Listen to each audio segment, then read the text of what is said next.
À l'entrée du grand port maritime de Guyane, impossible d'aller au-delà de ces barrières sans avoir les autorisations requises. La plateforme maritime est contrôlée par un système de badge obligatoire pour tous les véhicules, les camions, les deux roues ou les piétons. Tous les personnels des entreprises de manutention, plus les déclarants en douane, enfin vous avez effectivement, il y a près de 200 personnes qui peuvent rentrer sur le port de manière, je dirais, tout à fait légitime, qui ont affaire sur le port. Ce trafic de cocaïne à grande échelle, découvert sur le port de commerce, a révélé des complicités internes. Des personnes habilitées à avoir accès au grand port maritime et à toute heure. Un des 4 interpellés est un cadre de la Somarig, une entreprise de transport maritime et de manutention basée à Dégradé-Cannes. L'homme était aussi un leader syndical du port.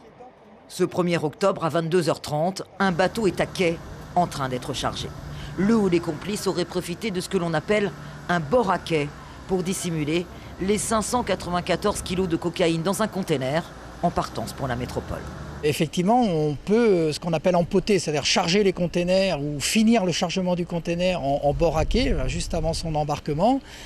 Et là, effectivement, si une personne dispose du plomb, si elle est habilitée, bien entendu, à le mettre, mais effectivement, elle peut fermer le container, j'allais dire, au dernier moment, après avoir éventuellement chargé d'autres choses que celles qui étaient destinées au départ. Détenir un plomb comme celui-ci, voilà une des clés de cette affaire. Tous les containers remplis de marchandises destinées à être embarquées sont munis d'un plomb. Très peu de personnes sur la plateforme maritime ont la possibilité d'ouvrir un container et d'y poser un plomb. Sur le port, à proprement parler, ça se compte sur les doigts de la main, les personnes qui ont la possibilité de mettre un plomb sur un container.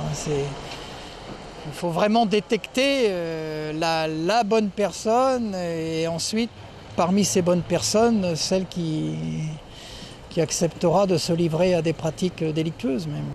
Le réseau de trafiquants de drogue avait aussi un ou des complices de l'autre côté de l'Atlantique, chargés de récupérer la cocaïne dès son débarquement dans le port du Havre. Les sommes en jeu dans ce trafic de drogue étaient énormes, avec une valeur à la revente de l'ordre de 18 millions d'euros.